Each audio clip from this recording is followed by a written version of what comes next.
Hello, everybody. Welcome to your OB course.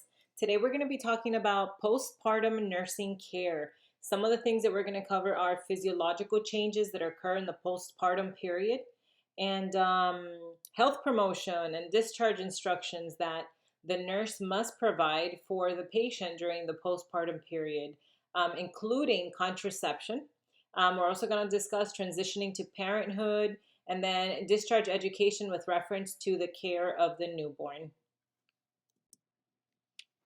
Physiological changes that occur. So after a woman delivers a baby, there's a lot of things that are going on in the body. The body's working very hard to return to that pre-pregnancy state. One of the things that we know has to change significantly is the uterus, right? So what happens is the uterus begins the process of involution, which means it's returning to its nearly pre-pregnancy size and shape, all right? And the location, of course. And healing at the placental site also occurs. Involution of the uterus takes about 6 to 8 weeks post-delivery in order to complete itself. Primiparous women or women who are having a baby for the first time during this period or as the uterus is involuting do not experience what we call after pains. Okay, after pains is uterine contractions that occur that are painful in that postpartum period. The same is not true of women who are multiparous, women who've had more than 2 babies, right? When they are in that postpartum period and the uterus is involuting, they do experience after pains, which are caused by the strong uterine contractions during the first postpartum days.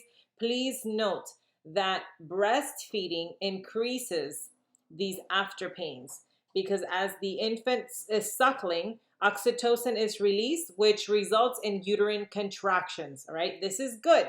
This is good because it does help the uterus return to its pre-pregnancy state.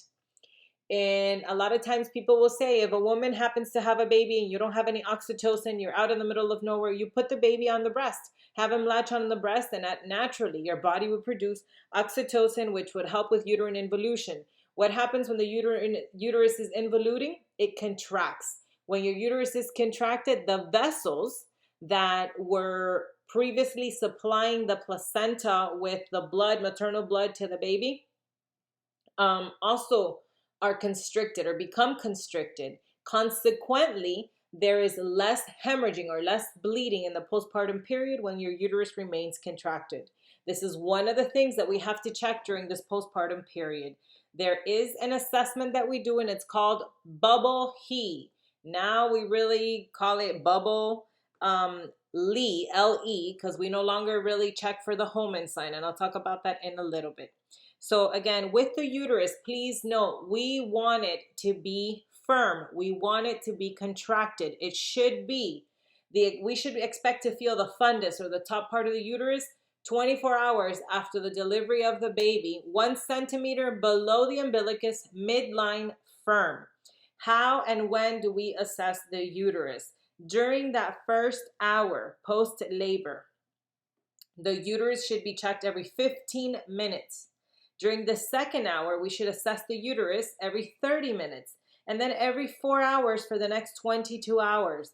And then after those first 24-hour period, then we can check the fundus Q shift whenever we give report to somebody else, or if the patient is transferred from one unit to the other, you would assess the uterus. Now, if there are complications with this patient, let's say she had multiples, she had twins, triplets, or had a macrosomic baby where the uterus is not involuting as expected, then we would maybe do more frequent checks. So it's on a case-by-case basis, but for the most part, these are the guidelines, okay? Please note that this is critical. Why? A patient can bleed out to death within minutes. Right? So it's important that we assess the fundus accordingly, that we assess the uterus accordingly. Postpartum hemorrhage is the greatest, or risk for postpartum hemorrhage is the greatest within the first hour following delivery, which is why we must assess the fundus every 15 minutes. Right? We have 2 different types of hemorrhaging. We have primary or early postpartum hemorrhage. This occurs within the first 24 hours after delivery. Then we have secondary or late postpartum hemorrhage, and this can occur anywhere from 24 hours postpartum and up to 12 weeks. We're talking 3 months. What does that mean? It means that your patient can go home and a month later bleed to death, all right? So what does that tell you as a nurse? Okay, well, they're no longer under my care. They're home. It's not my problem. Yes, it is your problem, because you have to not just be a nurse, but you also have to be an educator. This is information that you have to pass on to your patient as you are providing discharge instructions. To prevent bleeding or to prevent hemorrhaging in the postpartum period, we want to make sure that we do everything that we can to maintain the uterus contracted. Many doctors order exogenous oxytocin, so we administer IV oxytocin or Pitocin, right? We do that. In addition to that, massaging the fundus is also an important intervention. As you massage the fundus, it will naturally become firm.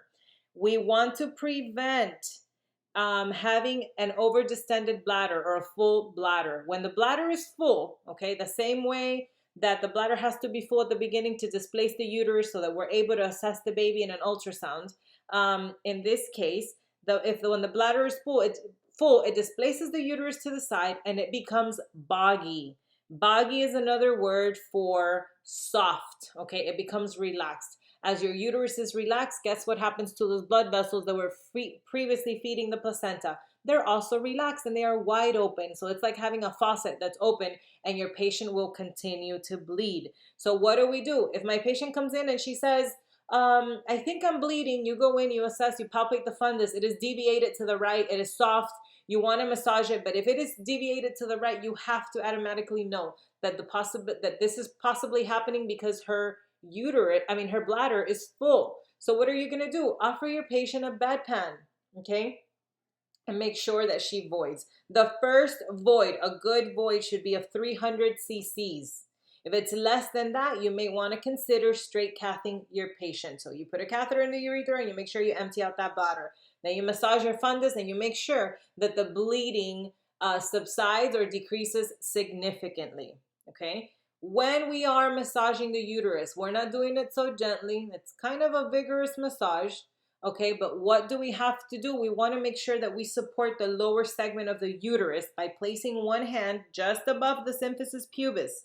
Okay, so we want to support the lower segment of the uterus while we massage the fundus. Why? Because if we are vigorously massaging the fundus, we get carried away, we can cause a uterine inversion. You don't want to be the guilty person. You don't want to be the person who causes the patient a uterine inversion, because the only way to resolve it is to have the physician, the provider, come in and literally have to insert their fist inside to put it back how it should be, to undo the inversion.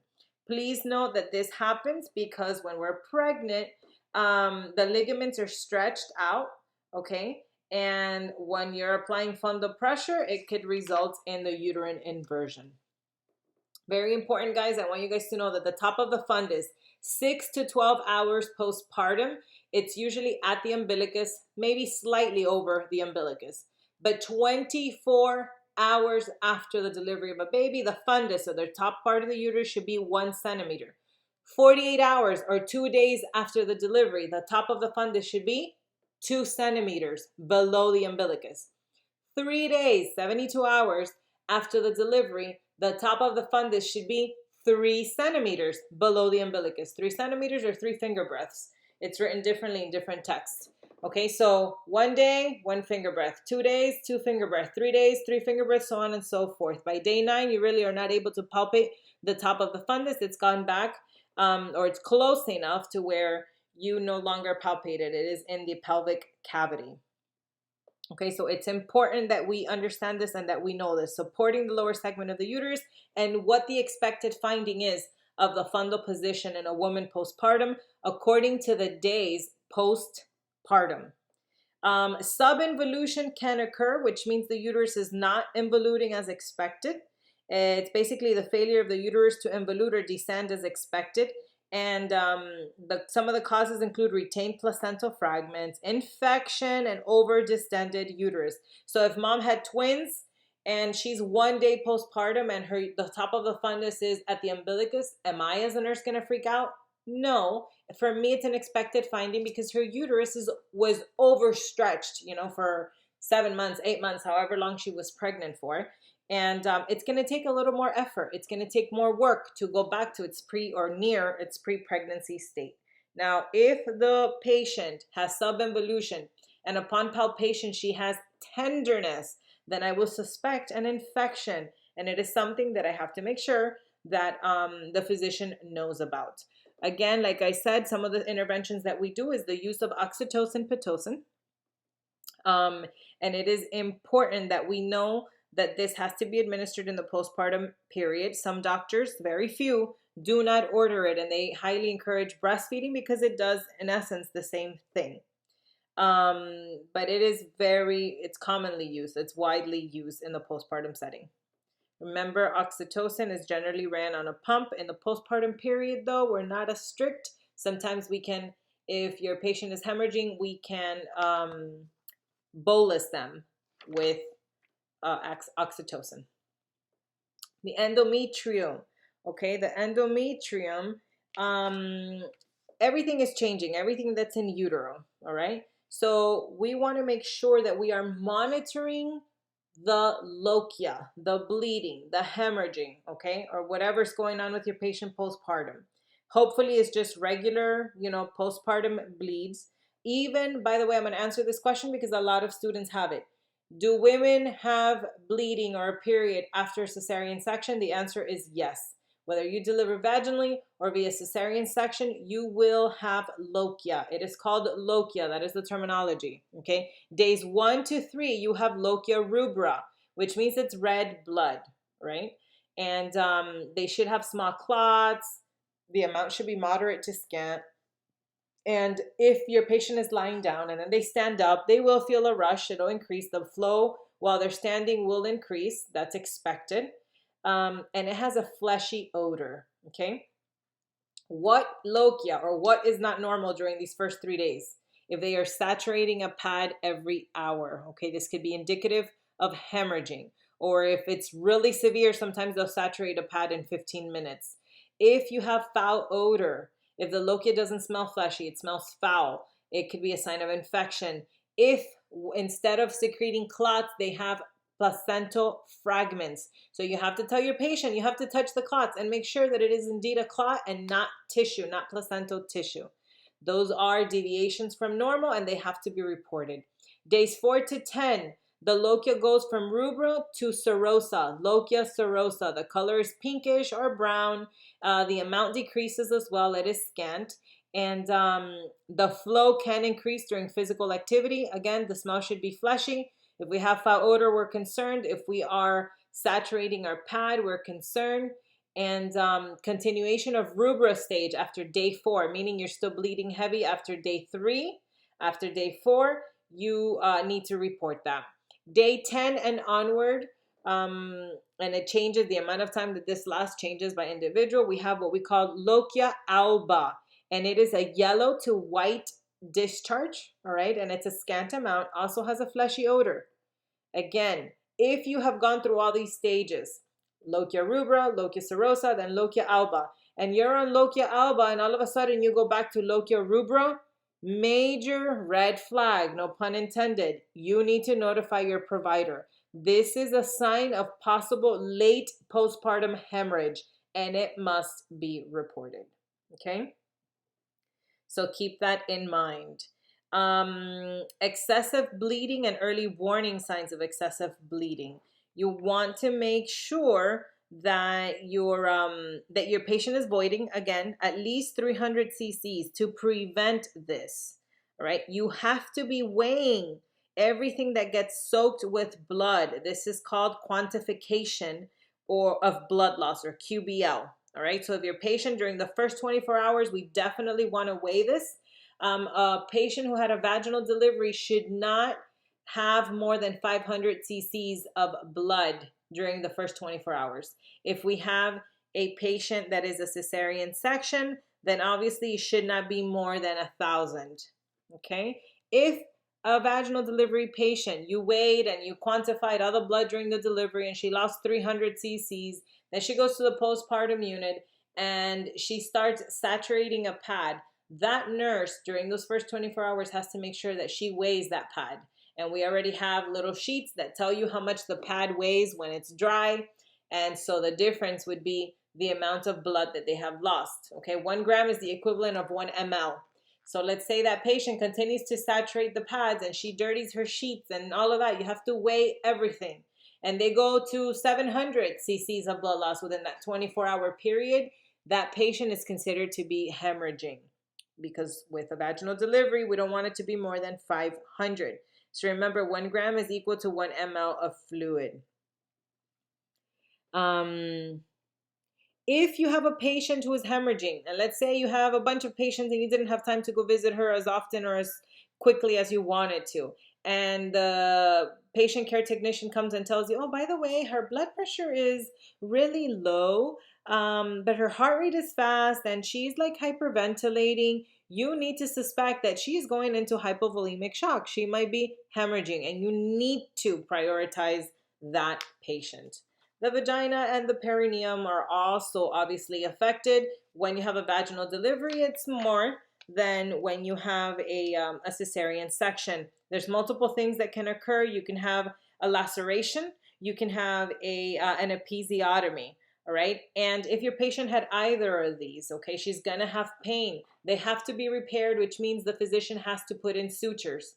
And when they put in these sutures, she's gonna have pain. You want to make sure that you educate them on the importance of providing themselves with pericare, or washing with a little peri squirt bottle every time that they use the restroom, and changing their pad every time that they use the restroom. Sometimes we can do sitz bath. We can teach them to, we can give them witch hazel pads to put there to help with the pain and also to prevent infection. If they have a laceration, there's different degrees. You have first, second, and third degree laceration. The third degree being more severe, of course, that involves the perineal skin, the vaginal mucosal membrane, the fascia, and even the rectal sphincter. So it's basically when they go all the way through. Then you have a fourth degree laceration, which includes all of that, all the way to the rectal mucosa and the lumen. These are more severe, happens with macrosomic babies or women who have CPD, cephalopelvic disproportion. And again, there's a lot of things that we need to think in terms of our patient. Can she bleed from one of these? Absolutely. Either whether it's a laceration or an episiotomy, she can have bleeding. And a lot of times women will experience vaginal lacerations that maybe the doctor missed. So if you see trickling of bright red blood and your fundus is firm, you might suspect that she has a laceration that the doctor missed and that needs to be repaired. You as the nurse need to be able to make that determination, need to be able to assess for that, okay? So assessing the perineal is important. Please note, we have to assess our patients for pain, okay? And that culture greatly influences a woman's response to pain. Some women, a lot of, in the community hospital where I worked in the L&D unit, you have a lot of Mexican or Central American women, and they have a super high pain tolerance, or they just really hold and tolerate the pain. But you don't want your patients to be in pain when they're having to take care of a baby. So you want to make sure that you probe and that you continue to ask questions and that you pose the questions in different ways to make sure that you're properly assessing pain and managing their pain. If they refuse medication, there's alternatives. What are we going to do? Non-pharmacological interventions, ice packs, warm compresses, sitz bath, repositioning, showering. They can have topical treatments, like I said, with the witch hazel pads and anesthetics. Sometimes we can give them, if they accept, ibuprofen or Tylenol, etc. Okay? To make sure that they know how to take care of their perineum and that their pain is properly managed so that they can take care of their newborn. The breast. Again, a lot of things are going on with the breast. Please note, the milk starts coming in at around day 3 or 4. The first couple of days, the woman just has colostrum. The first 24 hours, the breasts are still soft, non-tender. Day 2, they become slightly firm. They're still non-tender. On postpartum day 3, the breasts are firm, tender, and warm to the touch, okay? She needs to be breastfeeding in order not to develop engorgement or worse, mastitis, okay? So with the breasts, we're expecting them to get fuller, to get bigger. and hopefully she is breastfeeding. If she's not breastfeeding, that we want to make sure that there is absolutely no stimulation to the breast, that she wears a good supportive bra. We can put ice packs and give them Tylenol for pain management. You need to know the difference between breast engorgement versus mastitis. Breast engorgement is caused by an increase in the vascular and lymphatic system within the breast and milk accumulation. It will cause the pain on the breast. They will get really hot. This occurs bilaterally. All right, so they'll get hard, they'll get swollen, very tender, very warm to the touch. And women will have to, if they are not going to breastfeed, again, zero stimulation to the breast, put ice packs and take medication for the pain. If they are going to be breastfeeding, then we encourage them to maybe stand under warm running water to soften up the breast and then massage them so that they can express their breast and get rid of all that milk accumulation that's causing the engorgement. Okay, so to prevent this, they should do frequent breastfeedings. They can do warm compresses to the breast and express the milk. If the baby's not latching on properly, maybe with a pump. All right, and again, always wearing a supportive bra is important. Mastitis, on the other hand, occurs when you have improper latching of the baby and you have cracked nipples, bacteria gets in there, and now you have an infection. This usually occurs 3 to 4 weeks post-birth. And symptoms, they get flu-like symptoms, okay? They have fever, they have chills, they have general malaise, and this generally occurs unilaterally. It's highly unlikely that you're going to develop an infection on both breasts. Can it happen? Absolutely. But for the most part, you'll see it in one. It'll be unilateral. So we have to keep that in mind. Back really quick to the bubble heat assessment. Bubble heat. This is the assessment that we have to do in the postpartum setting. We check the breast. What's going on with the breast? Is it day 1? Is it day 2? Is it day 3? What am I expecting to see? The uterus. Is my fundus my uterine fundal site midline at the umbilicus firm? Is it 1 finger breadth below the umbilicus, 3 finger breadth? How many days postpartum is my patient? These are all the things that we need to assess for when we are in the postpartum setting. The bowel, okay? Is my patient, we have to auscultate. Does my patient have bowel sounds? Did she have a C-section, okay, where I have to be watching out for a paralytic ileus because of the anesthesia? So we want to make sure that we check for that. We want to check the bladder. Okay, I don't want any urinary retention because that can result in postpartum hemorrhaging. The lochia, is my lochia rubra, serosa, alba? Is it normal? Does she have clots? Does she have placental fragments? What is going on? And then, of course, episiotomy. The episiotomy, when we talk about episiotomy, we're not, the acronym says episiotomy, but in reality, we also want to check incision. If your patient didn't have an episiotomy because she was a C-section, then you think, well, I'm not going to check episiotomy, but I'm going to check her C-section incision. And you want to look for REEDA, R-E-E-D-A, redness, ecchymosis, edema, discharge, and approximation of the incisions, or the repair of laceration, or the surgical incision. The Homan sign, we don't check for Homan sign because we don't want to be palpating or causing a clot to dislodge. So what we check is for the lower extremities, okay? You ask your patient, do you have pain in any of your calves? You assess, you visually inspect, and then you can quickly put your hand, like the back of your hand, the dorsal part of your palm, near the site and feel if you feel any warmth radiating. Is it red? Okay, so we do a visual inspection. Emotions, very, very, very important. 97% of women will experience some type of emotional, not distress, but alterations in the postpartum setting. It could be baby blues, which is absolutely normal in the first 2 weeks. And some women, especially if they have bipolar disorder, they can develop psychosis, postpartum psychosis, and it can occur as quickly as 3 days postpartum, 2 to 3 days postpartum. So checking your patient's emotional well-being is critical. It is part of the recovery process, and it is part of the nurse's responsibility. Other physiological changes that occur, we have changes in the cardiovascular system. We know that initially our blood volume increases 40 to 45%. Remember, we have physiological anemia of pregnancy where your plasma amounts go up to 50%, but your RBCs only go up by 30%. You have all this excessive fluid that you have retained. So all these things are happening, okay? The cardiac output is elevated 24 to 48 hours after the delivery, but then returns to pre-pregnancy levels within 10 days. All right, so that's what we expect to see. We want to make sure that we check vitals. Anytime that you're assessing the fundus, you're also assessing vitals, okay? Checking their pulse and doing all of that. The respiratory system, there really isn't much change. They have, it's a lot easier for them to breathe because they no longer have a gravid uterus. Again, part of the vitals, we want to check the respiratory rate, particularly if they have received some type of anesthesia for their delivery.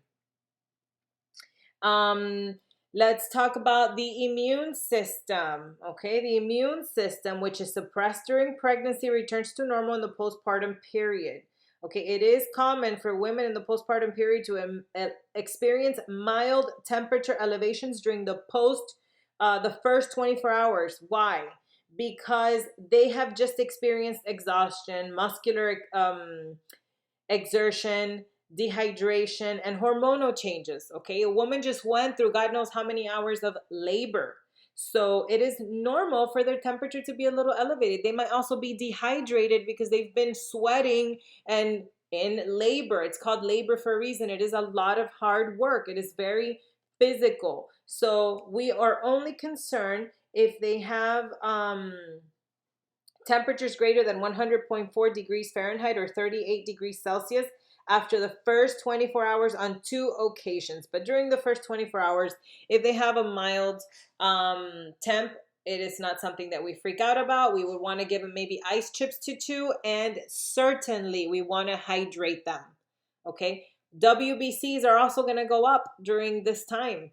A woman post-vaginal delivery or even post-C-section can have WBCs up to 20,000, and we don't worry about it. It doesn't mean that she has an infection. You know, her body just went through all this trauma. It doesn't matter if it was a vaginal delivery or a C-section. Her body is reacting to all of these changes. Okay, it's very important when we talk about immunity that we understand that we want to prevent RH isoimmunization. What am I talking about? I'm talking about the administration of RhoGAM. Okay, RH immune globulin or RhoGAM. This is given to women who are RH negative. Right, it's given at 27 weeks gestation, and then it's given again within 72 hours postpartum if the child that they delivered is Rh positive. Before you administer that second dose of RhoGAM, which by the way, it's 300 mites or micrograms, given IM, I'm sorry. There's another one that's called Rofilak, which is the same thing as a RhoGAM. That's also 300 mites, but it can also be given IV or IM. Again, within 72 hours post-birth. Before you administer any of these medications, you need to confirm that your patient is Rh negative and that the infant is Rh positive. Because if the infant is Rh negative, then there is absolutely no need for you to provide a RhoGAM. Urinary. What's going on with the urinary system? Well, let's think about this. Our patient just delivered a baby. What happened to her? There's a lot of trauma in that area. Can she develop a UTI? Absolutely, highly likely. Okay, everything is swollen. She may not be able to void easily. So all these are possible complications. If your patient had a C-section, then she had an indwelling catheter, or we most commonly know it as a Foley. She had an indwelling catheter. So what's happening is, she's having a foreign body inserted. Yes, her chances of getting a UTI or some type of infection increase. So we have to keep our eyes peeled for that. And then again, the importance of making sure that they void, because we do not want any urinary retention in order to prevent hemorrhaging. Cystitis is very common because of all the inflammation and all these things that are going on. We have to make sure our patients are well hydrated and that we monitor for possible infections. Okay, the endocrine system. What's going on? Your hormones are trying to go back to normal. Estrogen levels decrease significantly. This can cause diaphoresis in women, and it occurs during the first few postpartum weeks. Okay, in response to the decrease in estrogen levels, they have profuse sweating. I've seen it where patients, the day after they deliver, they are sweating like crazy. It usually happens in patients who had a lot of edema during their pregnancy, and they'll start sweating and they're like, what's going on? Why am I so sweating? You have to explain to them that it is because their hormones are trying to go back to the pre-pregnancy levels, and it causes this. This is one of the side effects, okay? Muscular and nervous system. We have the diastasis recti abdominis, and these are basically the muscles that are on your abdomen. And we have a lot of times what occurs is diastasis recti. There's a separation of those muscles, and a lot of people, I had a friend who was very fit, and she wanted to have a tummy tuck, and I couldn't understand why. And one day she lays down, and when she laid down, she had like a giant, like a hole basically in her abdomen where it's sunken because her muscles were completely weak, and they had separated as a result of her 2 pregnancies. This happens, not a big deal. Does it have to be surgically repaired? No, it happens to every woman who goes through pregnancy, basically. In some cases, it's more severe than others. Gastrointestinal system. Remember, the muscle tone and motility decrease post-birth. But it returns back to normal by the end of the 2nd postpartum week. A lot of women suffer with constipation, particularly those women who have an episiotomy or a laceration that is repaired. And a lot of them are scared to go to the bathroom because they're afraid of the pain, okay? We want to give them, a lot of times we give them laxatives, we give them stool softeners, we do what we can in order to make sure that they are as comfortable as possible. A lot of women, because again of the hormones and the amount of blood that we're circulating through our system, we develop hemorrhoids, okay? And many of them, they resolve after pregnancy. Others do not, okay? They persist after pregnancy. And we just need to make sure that we tell them that this is going to happen, that if it doesn't resolve on its own, they can always use things like Preparation H, but they can seek, more medication or a consult from their provider. Some women do require surgery if they are bad, okay, if the hemorrhoids are really, really bad.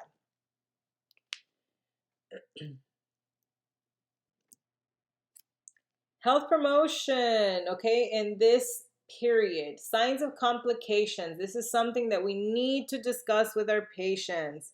All right. We want to make sure that they understand everything that I just covered in terms of the lochia. How much is too much blood? How should my lochia smell? Am I bleeding too much? Do I have abdominal tenderness? Because it could be indicative of an infection. Do I have signs of a UTI, frequency, urgency, burning upon urination? Do I have unilateral breast pain? Do I have chills? Do I have a fever? Blurry vision, huge. A lot of women can develop preeclampsia in the postpartum period. Okay, we don't fully understand how or why, but this can happen if your patient develops blurry vision, severe headaches, epigastric pain. Okay, fluid retention could be associated with preeclampsia, and it absolutely must be reported to the provider ASAP. Leg pain could be indicative of a DVT. Of course, shortness of breath, which can also be due to clots. Thoughts of harming your infant or self. Difficulty caring for yourself and for your infant. Again, this is the emotional component. We need to educate our patient, and not just our patient, but their significant other, their family members, whoever is going to be near them. There is an acronym called post-birth. These are also things that they must report. The P stands for pain in the chest. The O stands for obstructed breathing or shortness of breath. S, seizures, which it's also a sign of when preeclampsia becomes eclampsia. Thoughts of hurting yourself, a baby. So this is the acronym. You have it there on the PowerPoint. You can take a look at that. In terms of nutrition, women who are breastfeeding can increase their caloric intake by 500, okay? By 500 calories. If not, they need to go back to eating the standard, what is recommended in terms of caloric intake. And I just have this nice little picture to help you guys remember what we're talking about. So this is a conversation that you must have with all your patients, okay? Because we know Healthy People 2020, one of their goals is to to encourage women not to have another pregnancy for at least 18 months after they've had a baby, okay? A lot of women don't wait, to get pregnant again, whether it's intentional or not. And what happens is your body is not ready. Your body hasn't recovered from the previous pregnancy. Your chances of having complications increase. So we don't want that. And this is a conversation because a lot of women think, oh, I just had a baby. No way I'm going to get pregnant. And they get out, and 3 months later, they're pregnant again. So we want to make sure that we have this conversation and we ask them, so, are you going to have any more children? What have you thought? How much do you want to wait? And a lot of them will say, oh, no, I'm not ready for another child right now. I want to wait another 2 years. Most people, that'll be their answer. And you have to say, okay, great, fantastic. What are you going to do for contraception? Because most of them know that they don't want to have a child right away, but they do nothing about it. They just think, oh, no, I'm not going to get pregnant just because. No, they need to do something. So we want to educate them about the different methods. We have natural methods of contraceptive, positive, pros and cons. Pro, it's free, okay? Another pro is there are no side effects. The only side effect is pregnancy, and of course, if you get an STI. But if you're in a monogamous relationship, then pregnancy is probably the only side effect. The disadvantages is that not a lot of people adhere to it, okay? It has to be consistently practiced, or if not, it's not effective. You have to, most people, to practice any of these natural methods, which are the natural family planning, the coitus interruptus or withdrawal, pull-out method, however you want to call it, they must have a regular period in order to really understand and know when they are ovulating. Okay, again, it does not protect you against STIs. If you're having like the pull-out method, disadvantages are it disrupts the sexual intercourse. We also have what we call lactational amenorrhea method, or that LAM method. There are no costs and no contraindications. However, the woman has to be, it requires exclusive breastfeeding and infant sucking, which means you don't give them a bottle, you don't give them a pacifier. Anytime that baby needs to be fed, you are breastfeeding. And yes, women will experience amenorrhea where they don't get a period while they're breastfeeding. Now, I'm going to tell you this much. That's not 100% sure, because there's still a good percentage of women that can get pregnant even if they are not having a period. They're still ovulating. Okay? So if you utilize the barrier method, like a condom, along with LAM, then it increases its effectiveness. But then you're using two methods of birth control. That we move on to the barrier method of birth control. We're talking about male and female condoms, vaginal sponges, cervical caps, diaphragms, spermicidal gels. Okay, all of these things are hunky-dory. Please note, for vaginal sponges, diaphragms, and cervical caps, they must remain in place for 6 hours post-intercourse for them to be effective. Now, all of these things that you have to insert in the vagina increase your risk for infections. Okay, vaginal sponges, cervical caps, spermicidal gels, please note, are contraindicated in individuals who are at high risk for HIV because it can cause lesions in the vagina. And when you have those lesions, again, you increase your exposure. You have to, if you're doing spermicidal gel, it has to be reapplied constantly every time with every act of intercourse, and every hour, if it happens every hour. Then we have the hormonal methods, which are the pills that everybody's really familiar with.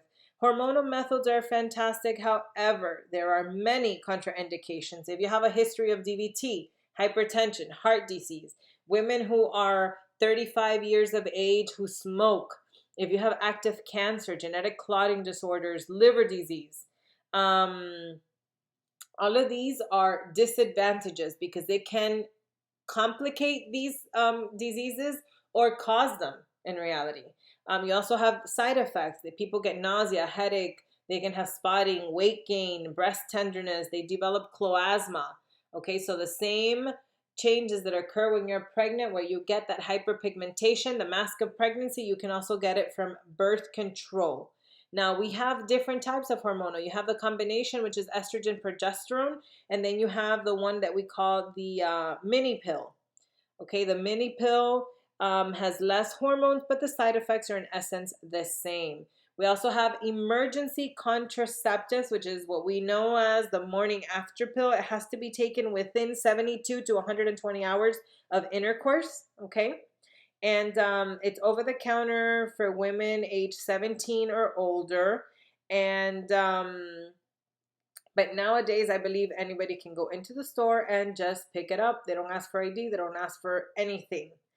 So keep that in mind. They do have the morning after pill causes a lot of nausea and vomiting, so they usually require that you take an antiemetic along with that with the morning after pill.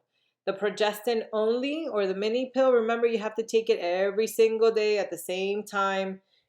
We have the injections, the double Provera. It has a failure rate of 3%, by the way. The progestin only has a failure rate of 6%.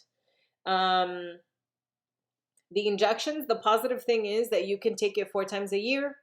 However, it can cause weight gain, decrease in bone density, which is a major one, all right?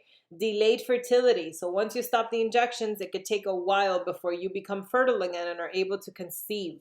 It can also cause bleeding abnormalities. Then we have the patch. Okay, the patch is great. You replace it. You get a new patch every week for 3 weeks, and then 1 week you don't put the patch on. That's the week that you have your period. But it can cause skin irritation, and it has similar risk as oral contraceptives. Then we have the vaginal ring, and again, it does have less hormones because of the bioavailability given the site where you put it. But it does have similar side effects as that oral contraceptives. It can cause vaginal irritation, and again, none of these protect you against STIs. The long-acting reversible contraceptives, you have an IUD. An IUD can have low levels of hormones. Some of them, if you get the copper one, there are no hormones there, which is great for those people who cannot take anything with a hormone. Okay. Again, it has to be placed by a professional. They're a little more pricey, but it's certainly worth it for the convenience. All right. Then you have hormonal implants. There's one called Nexplanon, and you don't have to know that. I'm just saying that's one of the really popular ones. It's basically the one rod that it's implanted. You can leave it there for, it lasts several years, 3 years usually. However, you can have irregular bleeding, skin irritation at the site.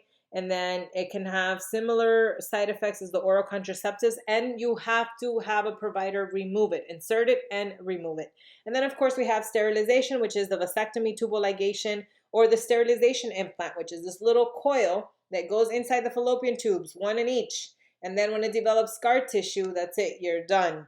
But you have to wait like 3 months before it becomes effective. Same thing with a vasectomy, you have to wait about a month, make sure that you check your sperm count and that the other person cannot conceive. Transitioning to parenthood. Fun, fun, fun. This is especially challenging for those who are having their first baby. Okay, you as a nurse, what are some of the things that we need to take into consideration? Let's use our common sense and let's put ourselves in our patient's shoes. For one, after you have been in labor for 24 hours, 48 hours, I don't know, however long you were there, you're exhausted, okay? You're not at your best. You don't feel well. You're tired. And now you have this baby that you have to take care of. What can the nurse do to help their patient? You are going to cluster your care. You're not going to go in there every 5 minutes. Do you need a towel? Here's a towel. Here's a pillow. Here's a sheet. Come back in. Oh, I'm going to take your vitals now. Then come back in. Oh, now I'm going to give you pain medication. Then you come back in. Oh, now I'm going to give you your laxative. Then you come back in. Oh, let me take your vitals again. No, we want to cluster the care. You grab every possible supply your patient can need. You grab all your patient's meds. You grab that machine to take the vitals, and you walk in there so that it's a one-stop shop. You get there, you assess mom, you assess baby, everything at the same time. You document all your findings, and you give them time to relax. You also want to encourage guests to maybe come between, this time and that time to allow mom and dad to recover. It is very, very challenging. Okay. We also want to minimize noise pollution. This is one of the biggest complaints patients have in the hospital. All right. That there's noise constantly. The nurses at the nurses station laughing, people walking, visitors in and out. So those are all things that as a nurse, you want to try to manage to make the experience as pleasant as possible for your patient. In terms of the mom, what is going on with mom as they are transitioning? There are different maternal phases. You have the taking in phase, okay? The taking hold and the letting go phase. In the taking in phase, starts immediately after she has delivered the placenta, and now mom feels she is free. She did her job, okay? So she is talking about what she went through. She is talking about how hungry she is and what she wants to eat. She is talking about how she feels. She is talking about her experience. Bottom line is, it's everything about her. This is the time when it's all about mom. She is very dependent. She wants her significant other to take care of her, to do everything for her. And she's focused on her personal comfort and her physical needs. So as a nurse, are you going to be teaching your patient about newborn care during this phase? The answer is no. This is the phase when you talk to her about her. Look at your lochia. This is what your lochia should be like. This is what you should be feeling. Your fundus, palpate it. This is how it should feel. This is how we want it to be for this and that reason. If you experience this pain, so this is the time when we provide education to mom about her care and about herself, because quite frankly, that's all she cares about right now. Okay.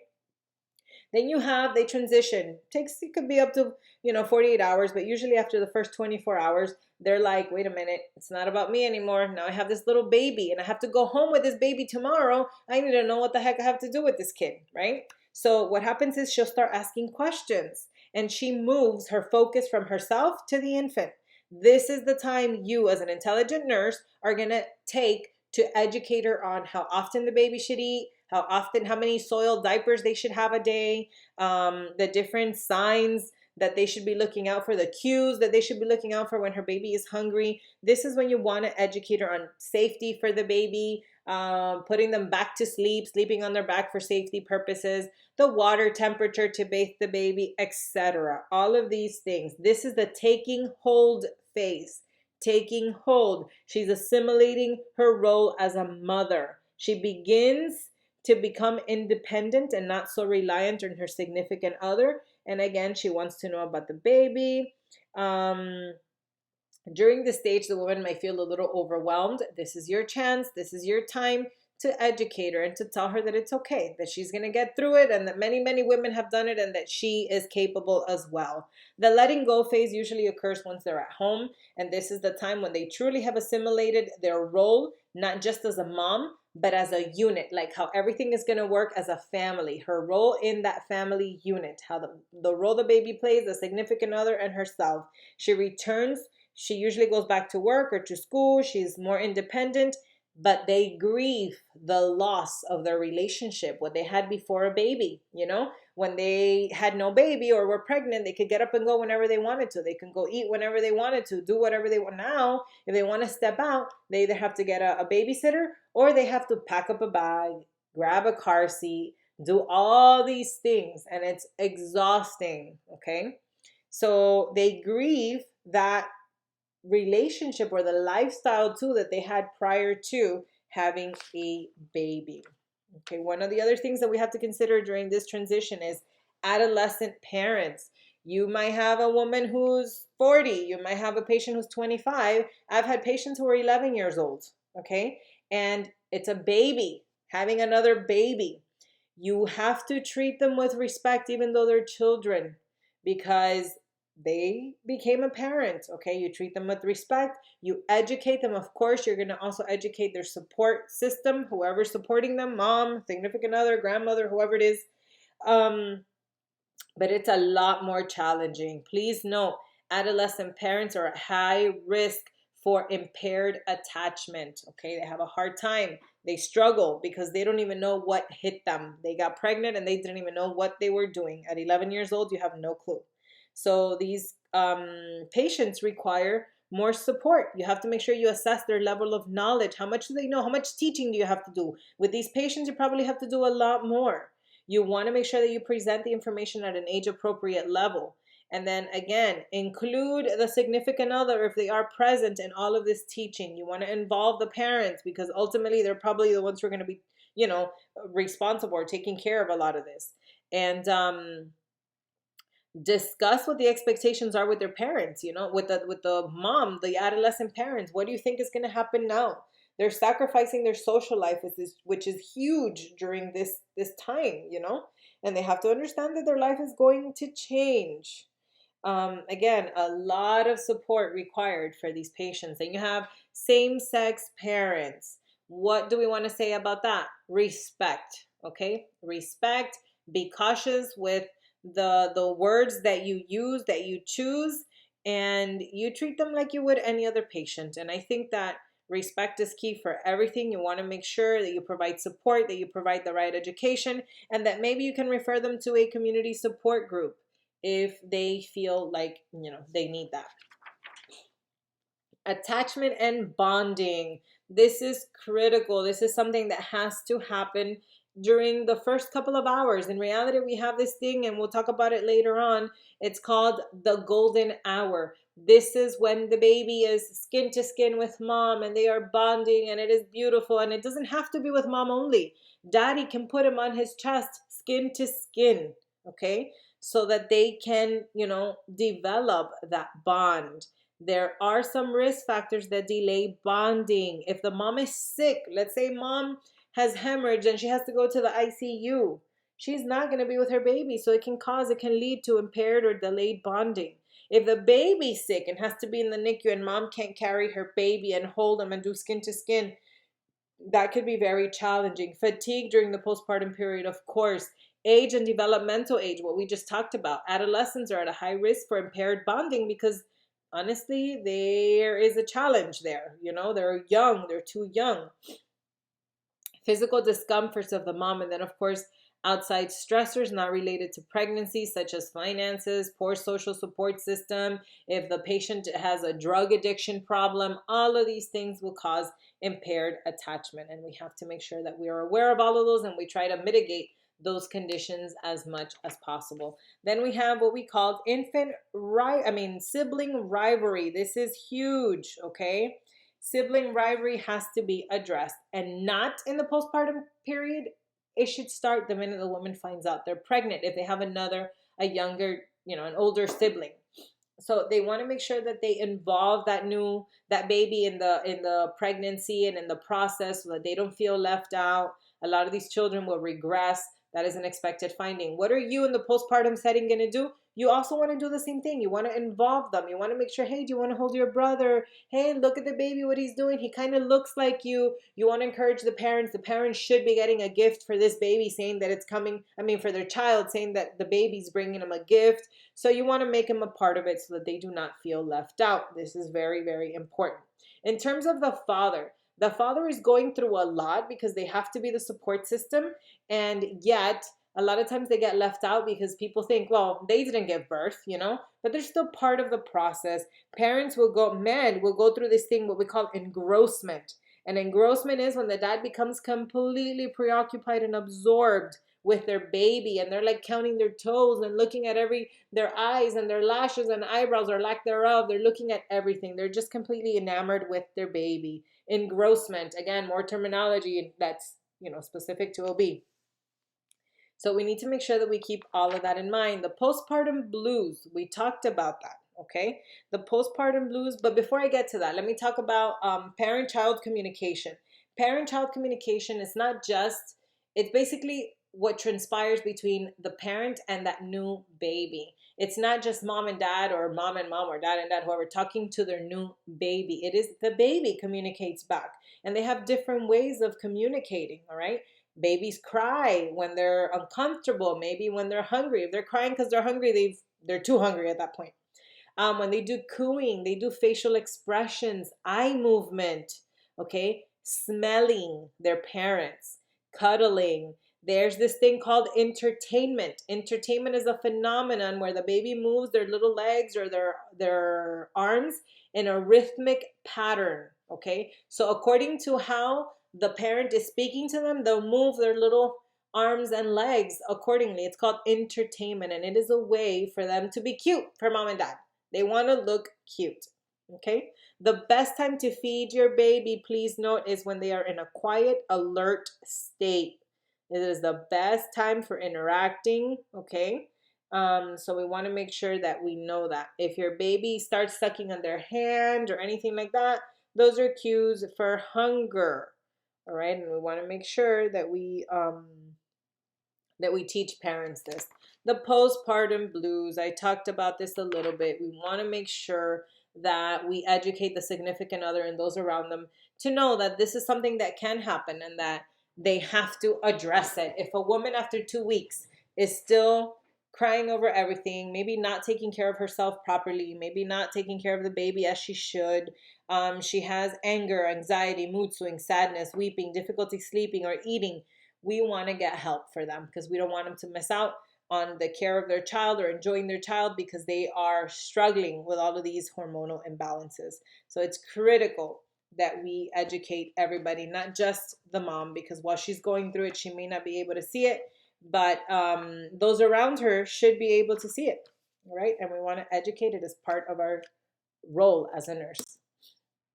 And discharge education, we talked a little bit about mom already and how she has to assess her lochia, her fundus, her breast, and everything else that's going on. Now, discharge education when it comes to the baby, all right? We want to make sure that they understand the 5 rights of teaching. What are those 5 rights? You want to make sure that you're teaching them at the right time, in the right context, the right goal, the right content, and the right method. What does that mean? If your patient is not going to be breastfeeding for XYZ reason, are you going to teach her about breastfeeding? No, it's irrelevant. It doesn't matter to her and it's inappropriate.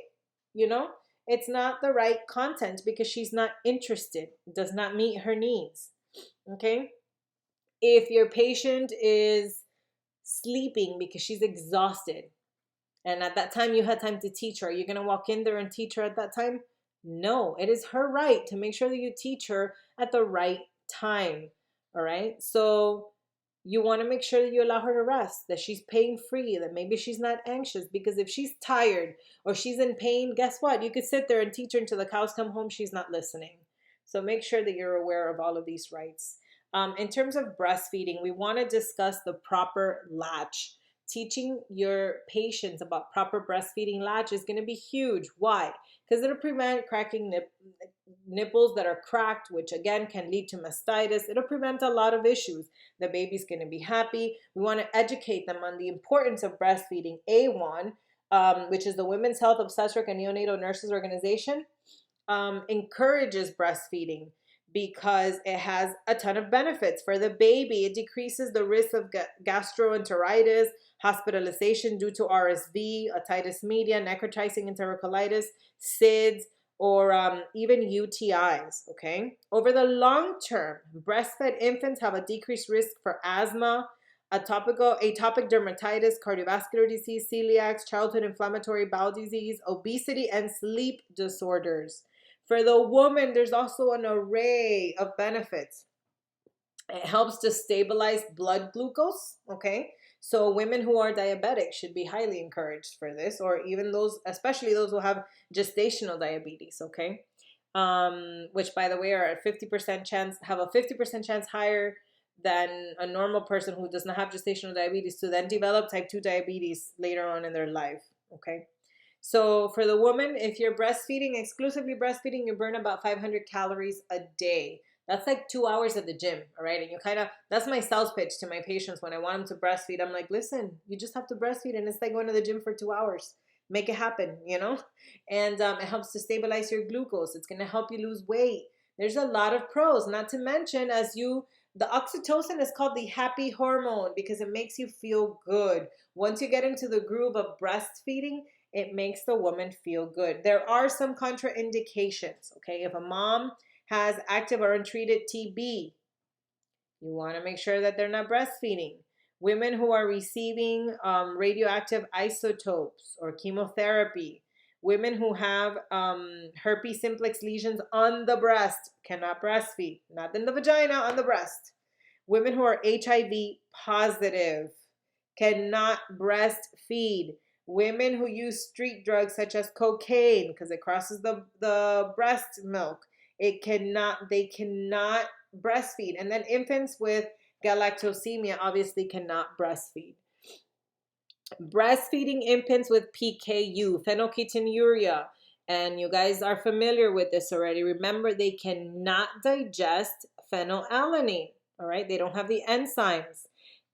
But we have to know that it is encouraged for them to breastfeed because there are lower levels of phenylalanine in breast milk than in cow's milk. There are some formulas that can be utilized that are specifically for babies with PKU. Please note that there are different stages of human milk. Stage 1 is colostrum. It's very rich in protein. It's very rich in fats, carbohydrates, and it also contains high levels of immunoglobulins G and A. So mom passes her immunity through colostrum. It acts as a laxative and assists the passage of meconium for the baby. Then we have the stage 2 or transition milk, which is a combination of colostrum and milk. This stage lasts usually from day 6 to 13. And during this stage, the milk is gradually changing. The levels of protein are decreasing. The levels of fat are increasing, and carbohydrates and calories. And then we have mature milk, which is stage 3. And this usually occurs after, 2 weeks postpartum that they have the mature milk, all right? So it's important that we educate that. Lactogenesis, all right? There's different stages. Lactogenesis 1, which are the same stages, 2 and 3. In 2, which is when the stage 2, when we have the transitional milk, usually occurs after, day 3 postpartum. It's when it starts, for sure, at day 6. And prolactin levels increase as progesterone levels decrease, and the changes and infant sucking stimulate the breast to begin the production of large amounts of milk until we have mature milk. And there's different latches that you can teach mom. All right, please note, if a woman has a cesarean section or an episiotomy or laceration, they're not going to want to breastfeed while they're sitting up. So you want to have them lay down on their side, so the baby's on the bed and on their arm, and then the breast naturally will fall into the baby's mouth. And it's easy for mom. She doesn't have to apply any pressure on the incision because she has the baby on her abdomen, and she doesn't have to put any pressure on the laceration because she's sitting up to breastfeed or do the cradle hold. So those are things that we need to take into consideration, okay? We talked about preventing nipple tissue breakdown. It's important that moms clean their breasts with warm water, not soap, no harsh chemicals, nothing. Just warm water. Keep them clean and dry, the breast, so that they do not get an infection. Okay, if they do, remember, we want to make sure that they know to contact their healthcare provider. Some of the benefits of bottle feeding, that it doesn't mean you have to give them formula. You can give them breast milk, okay? But putting them, pumping it and putting it in a bottle, it means that dad can also participate in this process, and they can feed their baby. Before we continue with the formula feeding, I want you guys to know that breast milk can be safely stored in room temperature for 6 to 8 hours. In a refrigerator, it can be there for up to 5 days. In a freezer that's attached to the refrigerator, 3 to 6 months. And in a deep freezer, it can be there up to a year. All right, so a lot of women, they save their milk. If they have a lot of milk, they'll put it in these little special bags and they put them in a deep freezer, and they have breast milk for a very, very, very long time. Even after they've stopped actually breastfeeding, they can put it in a bottle and give it to their babies. All right. Women who are breastfeeding, there are certain drugs that they cannot take. They must have, the drugs that they do take have to have a short half-life, be high protein binding, low oral bioavailability. All right, but this is something that the doctor will let the patient know. They have to assess medications if the patient is going to be breastfeeding. Bottle feeding, like I said, advantages are that the father or the other person, who is not providing the milk can also participate. All right, the mom can leave the infant with other people to take care of them while they go to work and take a pump. It decreases the frequency of feedings because digestion, if they're giving formula, the digestion of the formula is a lot slower than that of human milk if they're giving formula. However, there are disadvantages of formula feeding. It's very costly, number one. You have to prepare it. You have to carry it around with you. And then you have increased risk of infection due to the lack of antibodies that are naturally present in human milk. Okay, you're not getting the antibodies from mom. So that's a disadvantage. And there's actually increased risk of childhood obesity and insulin-dependent diabetes in children who are formula fed. With bottle feeding, it's important that we educate mom not to prop the bottles because it places their infant at high risk for choking, otitis media, and tooth decay. And when preparing a bottle with formula, they have to make sure that they're following manufacturer guidelines. Not what the nurse told you, not what your neighbor or your grandmother told you, manufacturer guidelines, because all formulas, they're slightly different. So you need to make sure that that is addressed. In terms of newborn care, we want to make sure that they know that the bath water cannot be more than 100 degrees Fahrenheit. That we want to keep the umbilical cord stump dry. We don't want to give them baths. We give them sponge baths until the cord stump falls off. We want to make sure that parents know how to use a bulb syringe, okay? In using a bulb syringe, they have to know that they have to suction the mouth first and then the nose. They should squeeze the bulb syringe before inserting it into the mouth or the nose, and then the suction occurs as you release the bulb syringe. That's when it will suck. We don't do it right in the center. We do it on the side, like on the cheeks, the left, the right, so that we don't cause spasms, okay? If your child has a circumcision, there are different ways that a circumcision is done. One of them is with a plastibell. The plastibell, it has a little thing that remains over the glands of the penis, okay? And you have to tell mom and dad they cannot apply any lubricants on the plastibell because it could slide off. It could displace it, and then you just did a circumcision for nothing. We want to make sure that they put the diaper that it's loose so that it doesn't stick. And if they use a Gumco or a Mogen clamp, they have to apply a protective lubricant over the circumcision site after each diaper change for the first week. Okay, and basically it helps to keep the area clean and keep the wound from adhering to the diaper. This is with a Gumco or a Mogen clamp. You add lubricant. If you have a plastibell, the plastibell remains in place and then it falls off in 7 to 10 days. Parents should not pull it off, and parents should not put any lubricant so that it doesn't slide off. Colic. I'm sure a lot of you have heard about colic. Colic is by definition uncontrollably crying in healthy infants younger than 5 months of age. This occurs in about 20% of infants that are between 2 and 4 weeks of age. All right. It is common for them to increase in crying until about 6 weeks, and then it gradually decreases. We don't really know what causes colic, but some of the symptoms are infant reflexes and curls their legs when crying. They have difficulty or discomfort with bowel movements. They're irritable after feedings. They're irritable when you place them in a crib. They look like they're in pain. They want to be cuddled, and they have sudden changes where they are happy and all of a sudden they start crying. It's like they get a colic, So this is a colicky baby. What can you do? The shaking baby syndrome, this happens because the baby doesn't stop crying and parents lose it. So what are we going to tell them? We're going to tell them, don't get frustrated. Put the baby in their crib on their back. Close the door. Go outside. Get some fresh air for 10 minutes. Come back. Check on your baby. If they're still crying, pat them for a little bit. Hug them a little bit. And then walk away again. Because you do not want to risk losing your temper or losing your patience and then shaking your baby inappropriately. All right. When diapering your baby, make sure that parents gather all their supplies, kind of like caring for a patient, right? Gather all your supplies so that you never have to leave the child unattended. Very, very important. Okay. With the cord care, umbilical cord care, guys, it has to remain clean. There should be nothing oozing out of there and nothing should smell bad. If you have foul smell and drainage, or anything coming out of there, if there's the skin around that is red or the baby develops a fever, you need to call your provider ASAP. With the circumcision, same thing. Nothing should be oozing.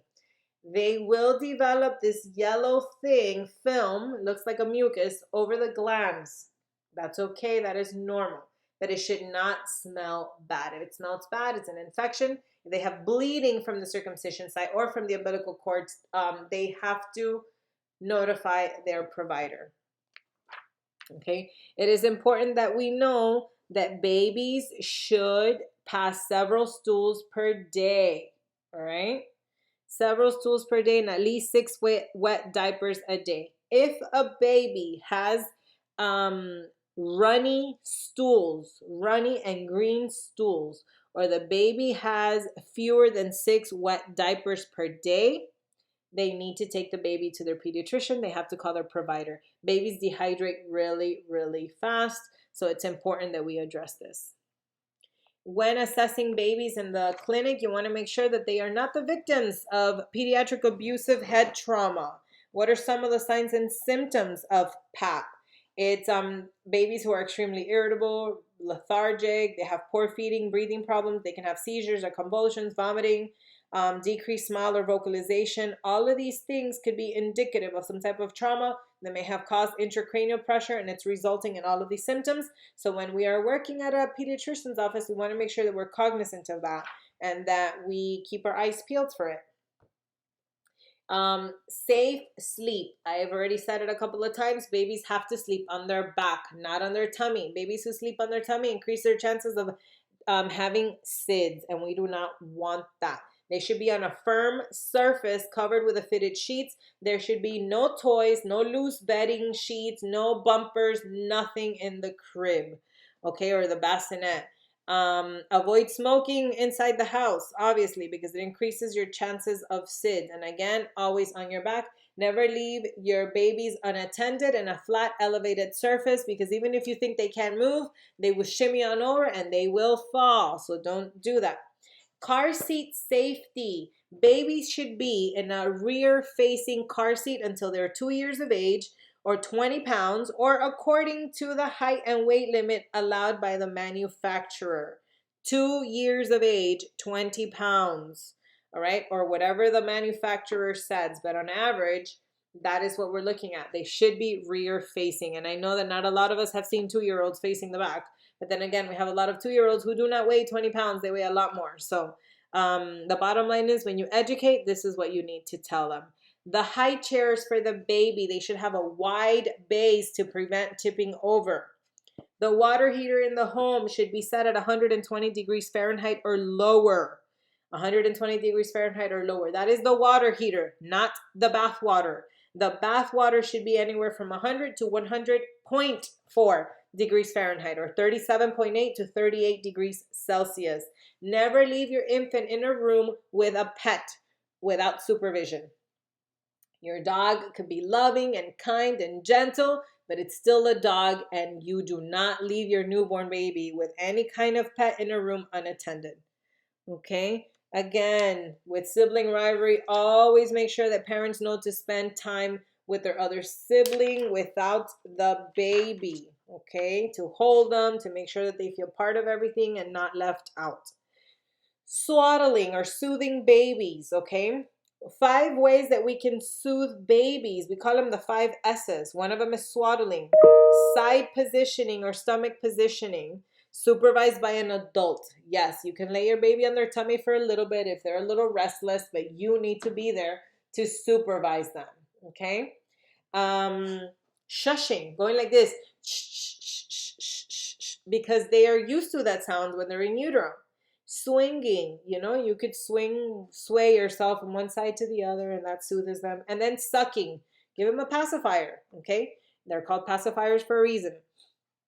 Now, not everybody wants to do that, and that's okay, but it is one of the ways to soothe babies. With swaddling, we need to make sure that we teach parents how to properly do it, because improper swaddling can increase the infant's risk for SIDS if the sheets are not properly tied and then they're loose on their face. Or hip dysplasia. Okay, hip dysplasia can occur because the babies are used to being in that fetal position, and if you go swaddle them and you stretch out their legs and you tie them that way, it can cause hip dysplasia. So we want to make sure that we educate parents on how to do that. With uncircumcised babies, very important that we educate parents and let them know that they are not to retract the foreskin, okay? The foreskin will fully retract on its own at around 3 years of age. I know a lot of you have heard different. We do not retract the foreskin. We wash it with soap and water, dry it up, and that is it. We do not retract it. It'll happen on its own at around 3 years of age. Please make sure that you educate the parents on that. When to call their practitioner or their pediatrician. We need to make sure they have a rectal temperature above 100.4 or an axillary temperature below 99%, we want to make sure that we notify the provider. Remember, with babies being too cold or too hot, it's not good, okay? Ask if the baby has loss of appetite, if they don't want to eat, if they refuse to eat, if they're lethargic, if they're not crying or they have a weak cry. Watery green stools, remember dehydration, if they're vomiting, if they have less than 6 wet diapers in a day, if they have a skin rash, sunken or bulging fontanelles, very important.